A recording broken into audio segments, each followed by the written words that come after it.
हाँ चलो तो स्टार्ट करते हैं। बहुत ही इंपॉर्टेंट पार्ट है हमारे body fluid and circulation chapter का। ये सबसे मेजर पार्ट है।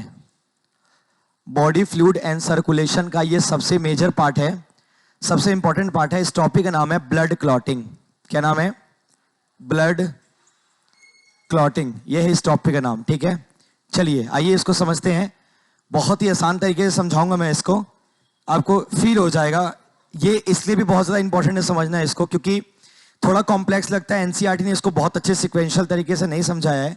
आप अगर पढ़ भी लोगे एनसीईआरटी को तो आपकी जो है कॉन्सेप्ट्स बहुत अच्छे क्लियर नहीं हो पाएंगे जब तक कि आपको कोई अच्छे से समझाना दे सिक्वेंशियल इवेंट को। ठीक है, तो स्टार्ट करते हैं। ब्लड क्लॉटिंग, आप सब पहले भी जानते हो कि ब्लड क्लॉटिंग में सबसे इंपॉर्टेंट हमारा जो फॉर्म्ड एलिमेंट है वो कौन है? प्लेटलेट्स है। कौन सा है? प्लेटलेट्स है। हमारे पास 3 तरह के फॉर्म्ड एलिमेंट होते हैं, आरबीसीज, डब्ल्यूबीसीज, प्लेटलेट्स। प्लेटलेट का या दूसरा नाम होता है बच्चा थ्रोम्बोसाइट। क्या होता है? थ्रोम्बोसाइट होता है। ठीक है, ये आप सब जानते हो। अब एक्चुअली में ये थ्रोम्बोसाइट आता कहां से? देखो, एक हमारे पास बहुत बड़े आकार का एक सेल होता है। हाँ, इसको हम लोग बोलते हैं मेगा कैरियोसाइट। क्या बोलते हैं? Mega karyocyte. ठीक है, ये हमारे पास सेल होता है। बहुत अच्छे से समझा रहा हूं, समझो। ये जो मेगा कैरियोसाइट सेल है ना, ये इतना बड़ा है। धीरे धीरे इस सेल से ना कुछ कुछ इसके पार्ट जो हैं फ्रैगमेंट्स के रूप में, कौन से रूप में? फ्रैगमेंट्स के रूप में टूट जाते हैं। मतलब ये मेगा कैरियोसाइट जो कि बहुत बड़ा सेल है, ये अपने आप में एक फ्रैगमेंट्स में टूटना स्टार्ट होता है। और हर एक फ्रैगमेंट को क्या बुलाते हैं? हाँ, क्या बुलाते हैं? थ्रोम्बोप्लास्टिन। अब ये जो फ्रैगमेंट टूटेगा उन फ्रैगमेंट को हम बोलेंगे थ्रोम्बोप्लास्टिन। ठीक है, इसे क्या बोलेंगे बच्चा? थ्रोम्बोप्लास्टिन बोलेंगे। ठीक है, जिसका मेजर रोल होने वाला है ब्लड क्लॉटिंग के अंदर। ये सब कहां हो रहा है? ये कहानी सारी चल कहां रही है? आपके प्लेटलेट्स में, है ना। कहानी किसकी है? प्लेटलेट्स की कहानी चल रही है। अब ये जो थ्रोम्बोप्लास्टिन है, ये इस मेगा कैरियोट्स के फ्रैगमेंट से ही जो है रिलीज होता है और उसका ही एक हिस्सा है। अब होता क्या है कहानी, वो मैं समझा रहा हूं, जरा ध्यान से समझिएगा। मान लेते हैं किसी को इंजरी हुई, जैसे किसी का ये हेड वाला पार्ट है, मान लेते हैं ये किसी का हेड रीजन है, ये मान लेते हैं उसका हेड रीजन है। यहां पे किसी तरह से इंजरी हो जाती है। ठीक है, इंजरी हो गई। अब अगर ये इंजरी हो चुकी है तो जाहिर सी बात है यहां पे लगातार जो है ब्लड का फ्लो चालू हो गया, ब्लड फ्लो हो रहा है।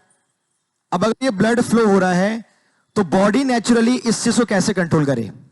नेचुरली कौन सा ऐसा तरीका है जिसे ये बॉडी कंट्रोल कर सकता है? तो सबसे पहला तरीका क्या होता है बताओ? सबसे पहला तरीका होता है, जहां पे इंजरी हुआ है, जहां पे इंजरी हुआ है वहां पे ऑटोमेटिकली कौन से सेल एक्टिव हो जाते हैं? थ्रोम्बोप्लास्टिन फटाफट क्या होंगे? एक्टिव हो जाएंगे। थ्रोम्बोप्लास्टिन क्या हो जाएंगे? खुद पे खुद एक्टिव हो जाएंगे। इनके एक्टिविटी से ये जैसी अच्छा, ये तभी एक्टिव होंगे जब हमारे पास क्या हुआ होगा? इंजरी हुआ होगा। चाहे वो किसी भी बॉडी के रीजन में हो, जहां से ब्लड अगर निकल रहा है तो वो इंजरी है तो वहां पे ये होना है, ये ऑटोमेटिकली एक्टिव हो जाएंगे। ये जैसे ही एक्टिव होंगे, ये हमारे प्लेटलेट्स, अच्छा ये प्लेटलेट्स वाले थ्रोम्बोप्लास्टिन नहीं है, ये प्लाज्मा साइड वाले हैं जो ब्लड के साइड से आए हैं। प्लेटलेट्स तो अलग है।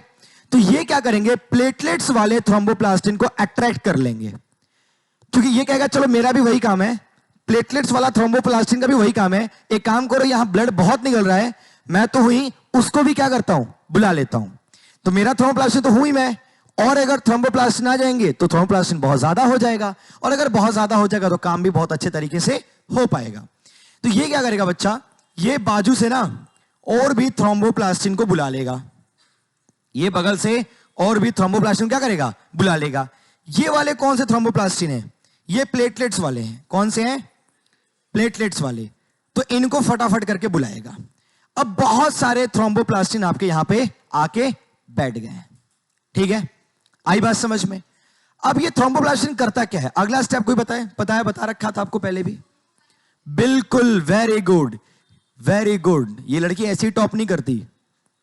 थ्रोम्बोप्लास्टिन जो है ये एक एंजाइम होता है हमारे ब्लड के अंदर, उसका नाम क्या है? थ्रोम्बोकाइनेज। ये उसको क्या कर देगा? एक्टिवेट कर देगा। क्या कर देगा? इसको एक्टिवेट कर देगा। अब ये एंजाइम जैसे ही एक्टिवेट होगा, इस एंजाइम के एक्टिवेशन से यहां 2-3 चीजें होती हैं।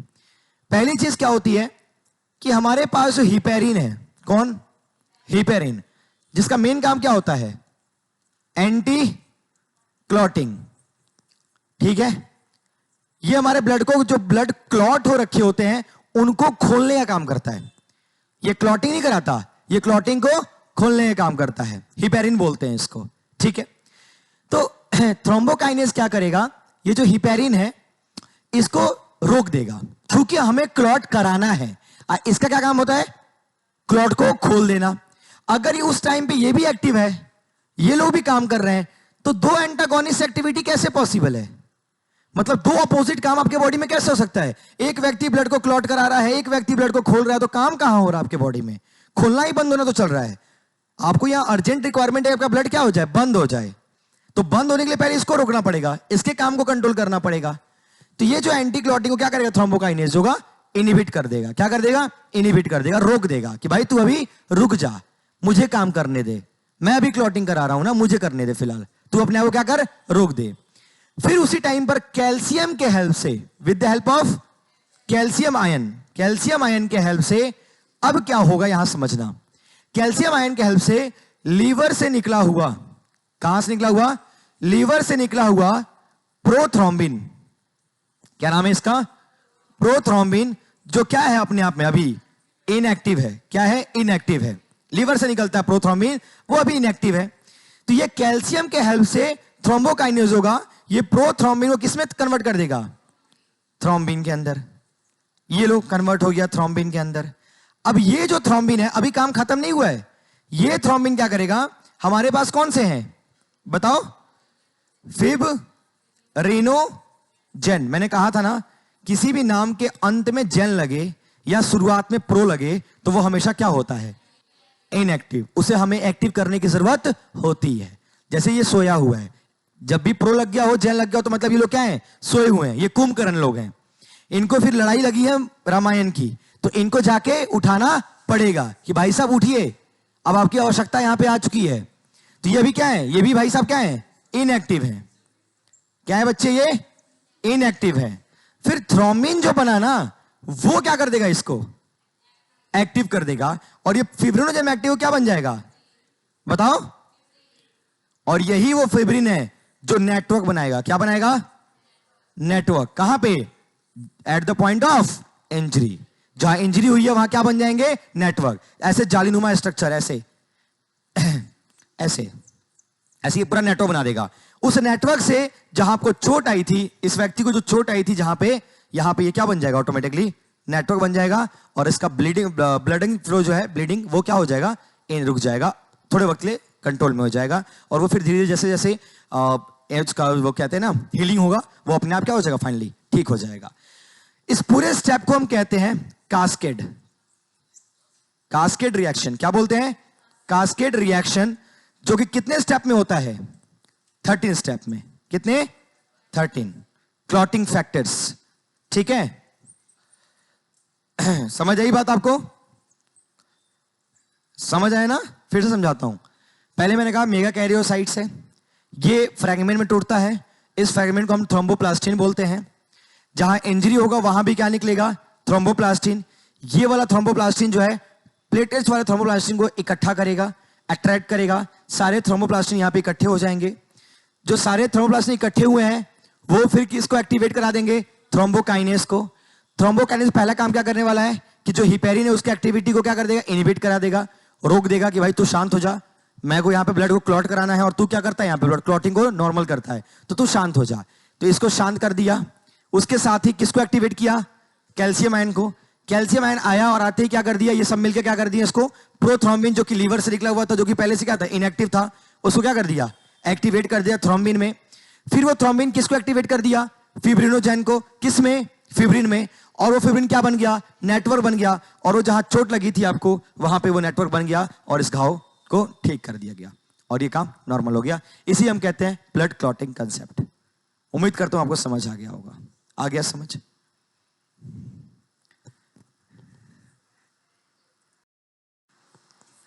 हाँ, तो हमारे पास जो नेक्स्ट टॉपिक है, इस टॉपिक का नाम है एरिथ्रोब्लास्टोसिस फीटैलिस। फीटैलिस। अब ये क्या चीज है समझ लो इसको ना, एरिथ्रोब्लास्टोसिस फिटालिस क्या है समझ लो, सुन लो इसको। देखो ये एक बहुत मेजर प्रॉब्लम है, ठीक है, जिसमें किसी का इंटेंशनल रोल नहीं है। ये एक प्रॉब्लम है, जैसे हमारे पास ऐसे बहुत से डिसऑर्डर या डिजीज ऐसे हैं जिसमें हमारा रोल होता है, हमारे खान पान का दोष होता है, हमारे फिजियोलॉजिकल एक्टिविटीज का दोष होता है, हमारे बॉडी के अपने खुद के अपने गलतियां होती है, हमारे बॉडी के खुद के मतलब कहते हैं ना इन्वॉल्वमेंट होता है, इंटेंशनली इन्वॉल्वमेंट होता है।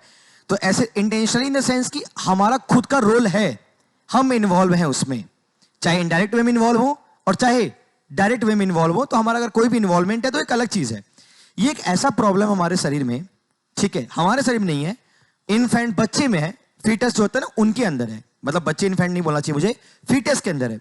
तो फीटस के अंदर जो ये प्रॉब्लम है ना, ये अनइंटेंशनल, मतलब फीटस की उसकी कोई गलती नहीं है और ना गलती मदर की है। तो ये कहानी क्या है इसको बड़ा अच्छे समझते हैं। देखो आप सबको पता होना चाहिए हमारे बॉडी में दो तरह की चीजें होती हैं, बहुत सिंपल तरीके से।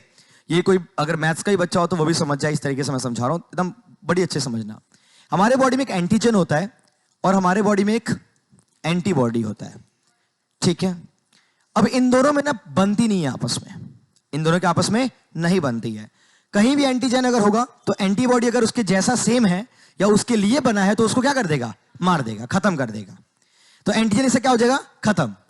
तो एंटीजन को हम बॉडी में एक तरह से एक और चीज क्या बोल सकते हैं, फॉरेन मटेरियल, ये भी हम बोलते हैं।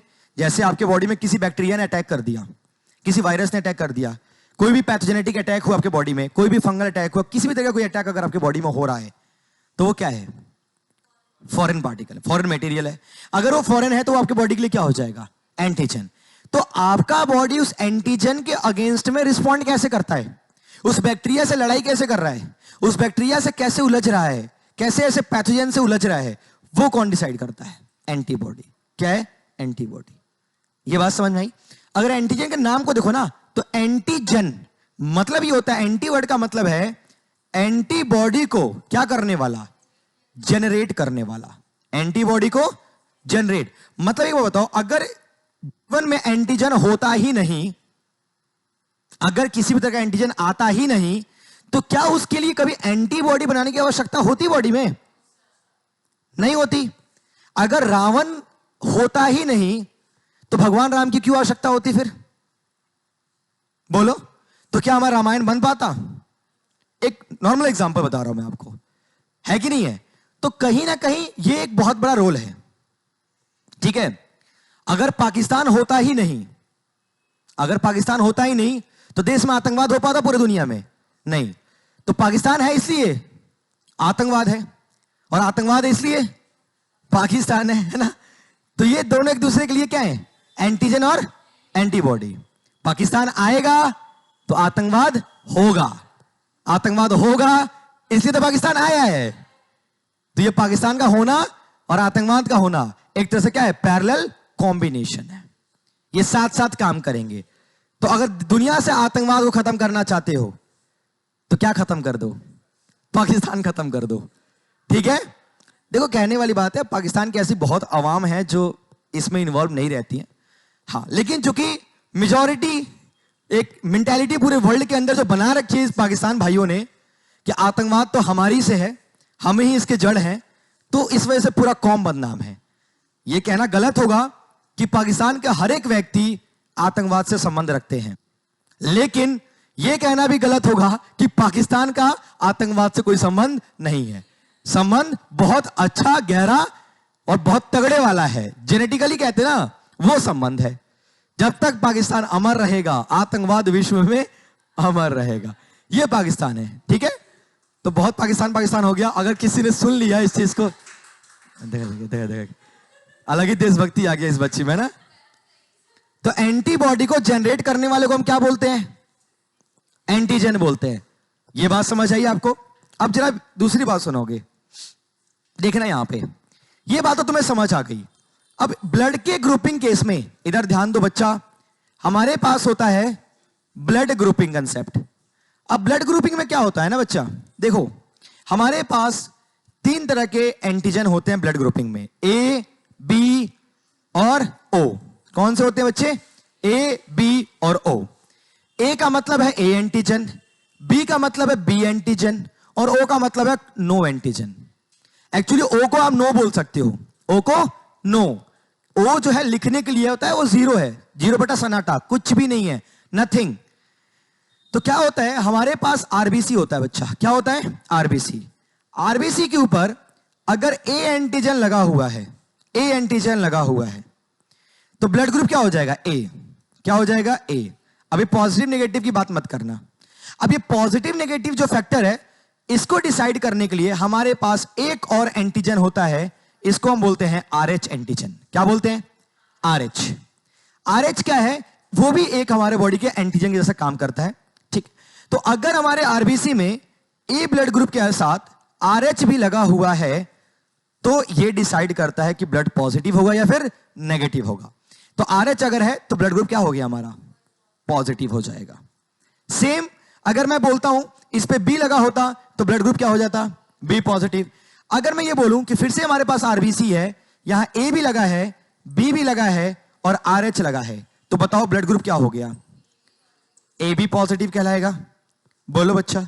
मैं बोलता हूं मेरे पास आरबीसी है, कोई भी एंटीजन नहीं है, सिर्फ आरएच लगा हुआ है, तो कोई एंटीजन नहीं है, सिर्फ आरएच है, तो कोई नहीं का मतलब क्या है ओ, और आरएच का मतलब क्या है पॉजिटिव, तो ये क्या हो गया बच्चा, ओ पॉजिटिव। एक्चुअली ओ का लॉजिक क्या है ना, अब हम बात ए बी की कर रहे हैं, अल्फाबेट्स की कर रहे हैं, तो जीरो बोलते तो थोड़ा ऑकवर्ड हो जाता है ना कि अल्फाबेट्स आप न्यूमेरिकल में शिफ्ट हो रहे हो, तो कुछ ऐसा ले जो जीरो जैसा दिखे लेकिन हो अल्फाबेट, तो कौन था ओ। तो ओ मतलब नो, मतलब एंटीजन वहां पे है ही नहीं, खत्म। अब अगर बताओ मुझे यही चीज आरबीसी तो है बट यहां कुछ भी नहीं दिखा मुझे, आरबीसी तो है बट कुछ भी नहीं है, तो कुछ भी नहीं का मतलब क्या है, फिर से ओ है और आरएच भी नहीं है, तो खुशी बताओ क्या होगा, ओ नेगेटिव हो जाएगा। मेरी बात समझ पा रहे हैं आप लोग, आरएच का लोचा समझ रहे नहीं समझ रहे। तो अगर इतना समझ में आ रहा है तो थोड़ा और समझाऊं मैं आपको, तो देखना बच्चा, ये एंटीजन जो है आरबीसी के ऊपर है और आरबीसी के बाजू में प्लाज्मा है। क्या है बच्चा, प्लाज्मा जो ब्लड में फ्लो कर रहा है। आपको पता ना ब्लड हमारे दो कंपोनेंट से मिलकर बने होते हैं, प्लाज्मा जो majority of the fluid content plasma carry कर रहा है 92% ऑफ वाटर, और खुद भी कितना परसेंट है पूरे ब्लड में 55%। रेस्ट हमारे पास फॉर्म्ड एलिमेंट्स सेल्स हैं, कौन कौन से, आरबीसी, डब्ल्यूबीसी और थ्रोम्बोसाइट्स, प्लेटलेट्स वगैरह हमारे। अब प्लाज्मा में क्या है ना बच्चा, प्लाज्मा में एंटीबॉडी होता है। आरबीसी पे अगर एंटीजन है तो प्लाज्मा में क्या होगा, एंटीबॉडी।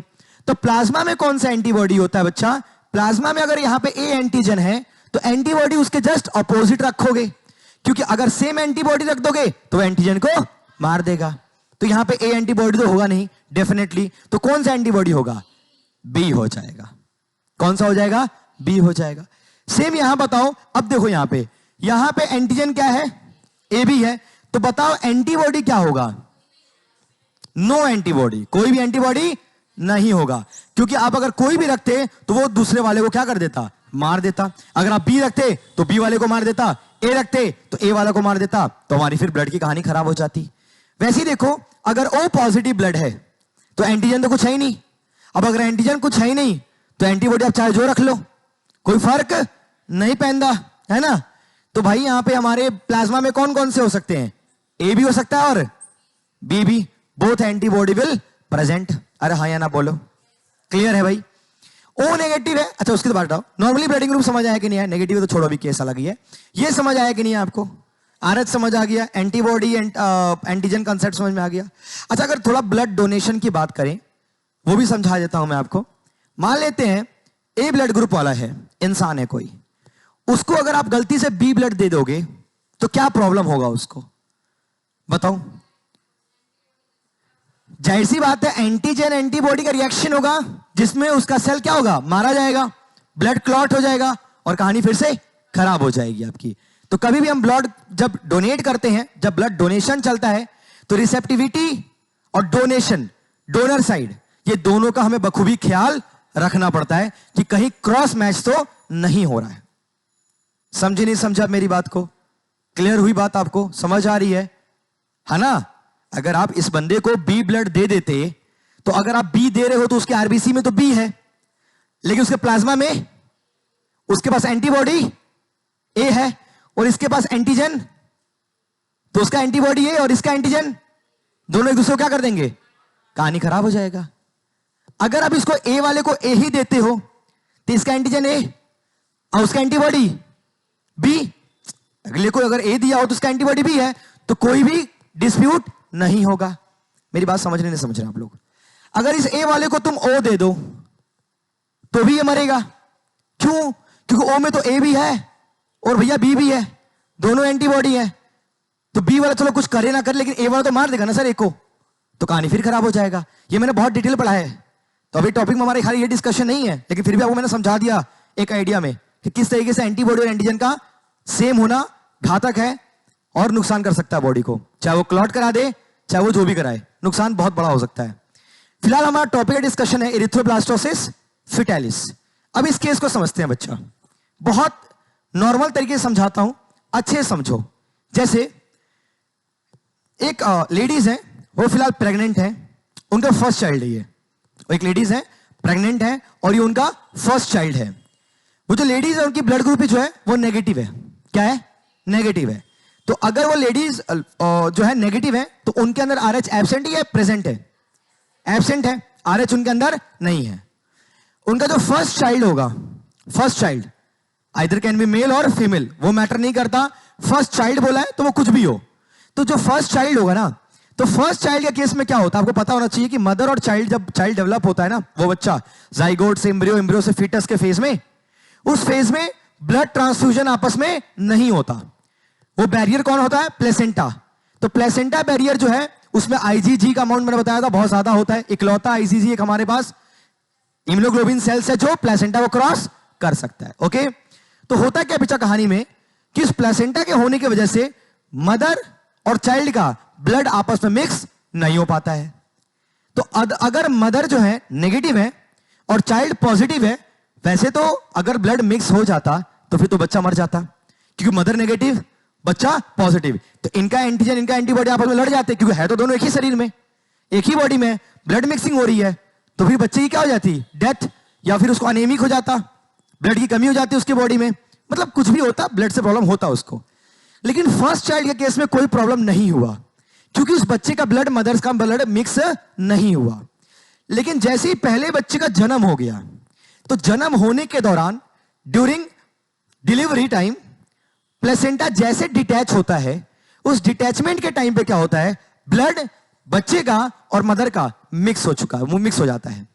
लेकिन वो बच्चा तो बाहर निकल गया मदर के वोम से, तो चाहे मिक्स हो भी गया तो उस बच्चे के लिए तो कोई नुकसान की बात नहीं होगी, क्योंकि वो भाग गया। अब एक आप ऐसा सोचो ना, आप बैठे हो, ठीक है, कोई एकदम से आया, आपको पता ही नहीं, आप एकदम रैंडम बैठे हो, कोई दौड़ के थप्पड़ मार के चला गया, आप तैयार भी नहीं थे, आप सोचे भी नहीं थे, कोई आया एकदम से मारा थप्पड़, आपको चला गया मार के, तो आपकी इसमें क्या गलती है? आप पकड़ भी नहीं पाओगे, आप प्रिपेयर ही नहीं हो, वो भाग गया मार के, आपको ढूंढते रह जाओगे। लेकिन अगर वो बच्चा दोबारा आता है और आपको दिख जाता है, या फिर आप बैठे हो उसी जगह पे जहां पे इंसिडेंट पहली बार हो चुका आपके साथ, तो आप दूसरी बार सावधान रहोगे। आपको लगेगा कि ये यहाँ पे जो बच्चा आया तो थप्पड़ मार के गया था, या जो व्यक्ति थप्पड़ मार के गया था वो फिर से यहाँ पे आके मार सकता है, तो आप ऑटोमेटिक सावधान हो जाओगे। यही केस यहाँ होगा।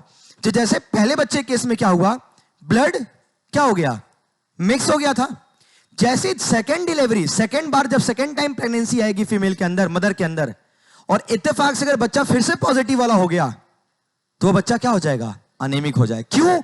क्योंकि जैसे आखिरी बार पहला वाला बच्चा जब बाहर गया था, उस टाइम पे इन दोनों ब्लड की मुलाकात आपस में हो गई थी, और ये इस तैयारी में बैठे थे, मेमोराइज करके बैठे हुए थे कि अगली बार अगर ये पॉजिटिव वाला दिखा तो इसको खत्म कर देंगे अपन।